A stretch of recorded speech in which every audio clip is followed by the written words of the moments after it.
নমস্কার বন্ধুরা, আজকে জগন্নাথ দেবের স্নানযাত্রার বিশেষ এপিসোড নিয়ে আপনাদের সামনে চলে এসেছি। প্রায় 1000 বছরের পুরনো এই জগন্নাথ দেবের স্নানযাত্রা।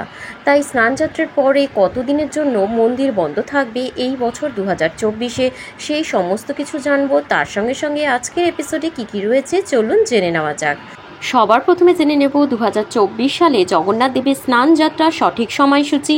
এরপর জেনে নেব জগন্নাথের স্নানযাত্রা কবে শুরু হচ্ছে, কবে শেষ হচ্ছে। এর সঙ্গে সঙ্গে জানবো পূর্ণিমা তিথি কখন থেকে শুরু হচ্ছে এবং কখন শেষ হচ্ছে।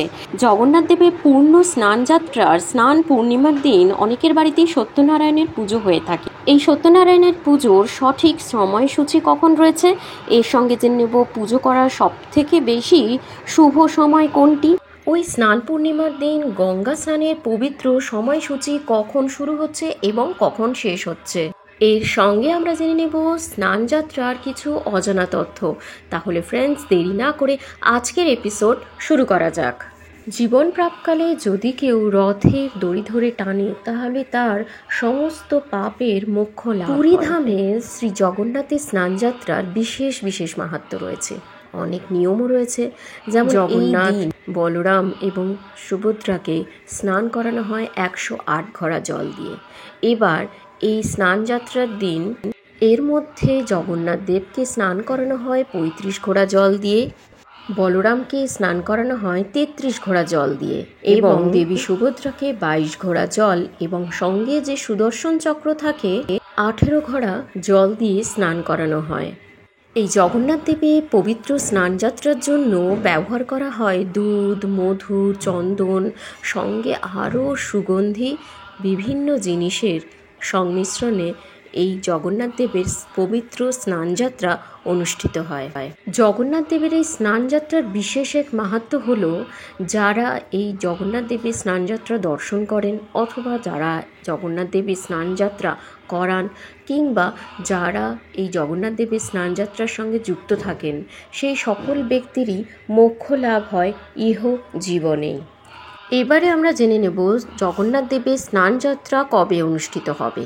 22শে জুন শনিবার 2024 জগন্নাথ দেবের স্নানযাত্রা অনুষ্ঠিত হবে। এরপর আমরা জেনে নেব এই স্নানযাত্রার দিনে যে পবিত্র পূর্ণিমা তিথি শুরু হচ্ছে, সেই পূর্ণিমা তিথির সময় কখন থেকে শুরু হচ্ছে। পূর্ণিমা তিথি শুরু হচ্ছে 21শে জুন শুক্রবার সকাল 6:49 পর থেকে এবং পূর্ণিমা তিথি সমাপ্ত হবে 22শে জুন শনিবার সকাল 6:30। স্নান পূর্ণিমার দিন সত্যনারায়ণের পুজোর সব থেকে শুভ সময় কখন। 21শে জুন 2024 সন্ধে 6:24 পর থেকে 7:58 মধ্যেই সব থেকে শুভ যোগ রয়েছে সত্যনারায়ণের পুজো করা স্নান পূর্ণিমার 2024-এ।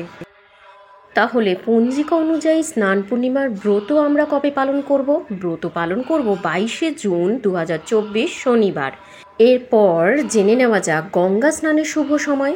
22শে জুন 2024 সকাল 4:34 থেকে সকাল 6:30 মধ্যে গঙ্গা স্নানের সব থেকে শুভ সময়। আপনারা বাড়িতে অবশ্যই এই ব্রত পালন করুন এবং এই সমস্ত কিছু নিজে হাতে জগন্নাথ দেবকে অর্পণ করুন।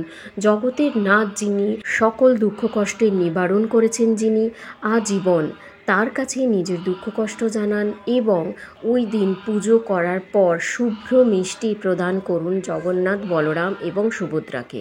এরপর সেই শুভ্র মিষ্টি প্রদান করুন আপনার গৃহদেবতাকেও, সঙ্গে লক্ষ্মী ঠাকুরকেও। দেখবেন আজীবন আপনার ঘরে কখনোই অর্থ, খাদ্যশস্যের কোনো অভাব হবে না। এবং অবশ্যই এই স্নান পূর্ণিমার দিন ভিক্ষুক অথবা গৃহে কোনো ব্যক্তি এলে তাকে অবশ্যই খাবার প্রদান করবেন এবং তার সঙ্গে সঙ্গে ওই দিন আপনার গৃহে যে প্রসাদ আপনি অর্পণ করছেন ঠাকুরকে, অবশ্যই সেই প্রসাদ সবার মধ্যে বন্টন করবেন। আশা করি আমার আজকের ভিডিও আপনাদের খুব ভালো লেগেছে। যদি ভালো লেগে থাকে তাহলে অবশ্যই চ্যানেলটিকে লাইক, কমেন্ট, শেয়ার, সাবস্ক্রাইব করতে ভুলবেন না। আর নতুন বন্ধুরা অবশ্যই সাবস্ক্রাইব করার পরে পাশে থাকা বেল আইকনটা প্রেস করবেন, যখন যখন আমার নতুন নতুন ভিডিও আসবে আপনার কাছে তার নোটিফিকেশন আসবে সবার আগে। আর যদি আপনাদের থাকে কোনো প্রশ্ন তাহলে অবশ্যই কমেন্ট সেকশনে নিজের প্রশ্ন অবশ্যই রাখবেন, আমি সম্পূর্ণ উত্তর দিয়ে আপনাদের সাহায্য করব। আজ এ পর্যন্তই। জয় জগন্নাথ।